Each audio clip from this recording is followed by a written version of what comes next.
Okay, we seriously need to be watching out for Ole Miss. Ole Miss is having one of their best seasons in the Lane Kiffin era. They started their 2023 season off on a hot streak, winning their first 3 games of the season, with their biggest win of those 3 being versus Tulane with a 37-20 win. Unfortunately, they then ran into Alabama where they lost 24-10, but they immediately turned around and beat the white-hot LSU Tigers with Jaden Daniels at the helm, 55-49. After that win versus LSU, they continued their win streak for another 4 games, beating teams like Arkansas, Auburn, and Texas A&M. But yeah, then they ran into Georgia, and we all know what happened after that. But the Rebels would finish off strong, winning their last 2 games of the season, giving themselves a 10-2 record, and now they will face Penn State in the Peach Bowl on December 30th. Now, while Ole Miss had a very good season this year, don't get me wrong, they had a really, really good season. It's the possibility of what they could do next season that should have all Rebel fans ridiculously excited. To start,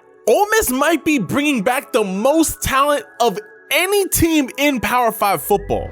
My guy Blake Loper said it best, saying, "Don't forget that Ole Miss didn't lose a single starter to the portal. Might be dangerous next year." And Ole Miss is a relatively young team. Not only did you guys not lose any starters to the transfer portal, but you guys are also not losing a lot of pieces to the draft or just them aging out of college. That means that not only are you guys going to be bringing back your star quarterback Jackson Dart, but you're also going to be bringing back your unbelievably talented running back Quinshawn Judkins. Now, there is one position group that you were pretty old at that you're gonna have to do a lot of replacing in, and that is your wide receiver group. Tight end Caden Prescorn, wide receiver Jordan Watkins, wide receiver Dayton Wade, and wide receiver Trey Harris are all seniors. And they were your top 4 receivers from last season. However, you guys picked up some pieces in the transfer portal to help that wide receiver room. And speaking of the transfer portal, the Ole Miss Rebels have done it better than anybody. Ole Miss currently has the #1 transfer portal class, landing some of the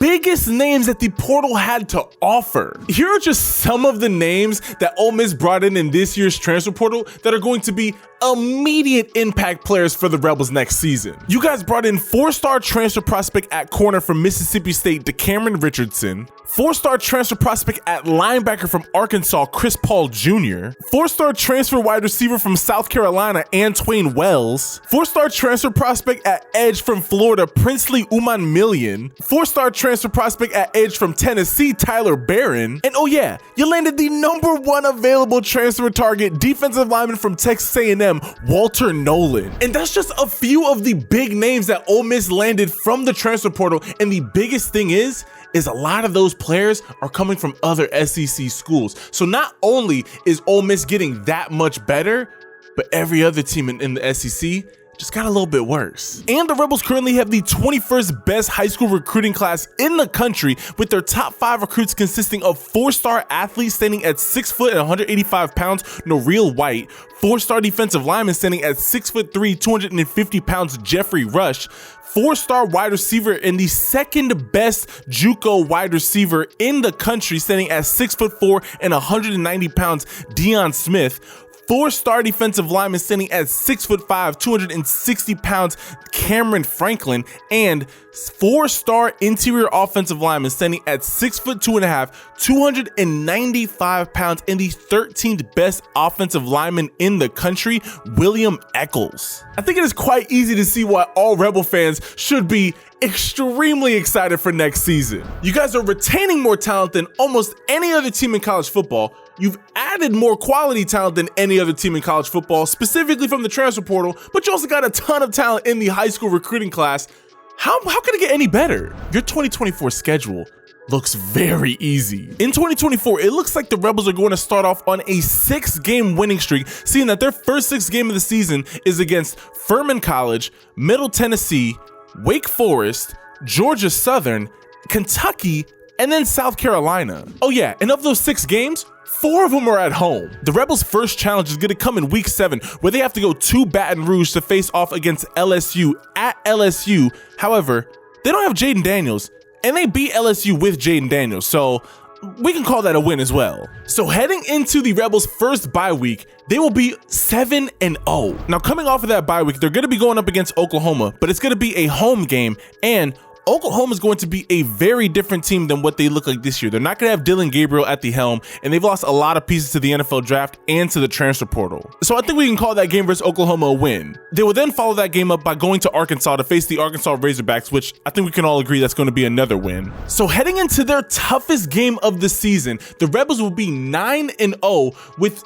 potentially 2 massive back-to-back wins over LSU and Oklahoma. However, the biggest game of the season, which every Rebel fan should have circled, is going to come on November 9th, where the Rebels will be going up against the Georgia Bulldogs, but this is a home game for the Rebels. Now, I'm not saying that this is going to be an easy game by any stretch of the imagination, but if you're going to have to go up against Georgia, it might as well be at home. The Rebels will then have a bye week, and then following their bye week, they will go up against the Florida Gators in Florida, but I think we can all agree Florida's struggling right now. That's going to be another win. And then they're going to be going up against Mississippi State, their rivals, in the Egg Bowl, but it's going to be at home. So again, another amazing lineup for the Rebels. So very realistically, if we're going to be a little bit more skeptic, the Rebels will be 11-1.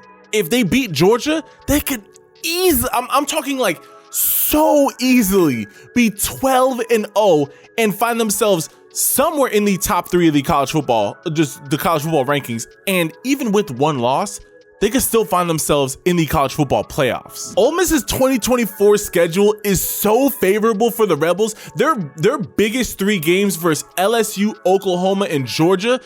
The games versus Oklahoma and Georgia are going to be at home.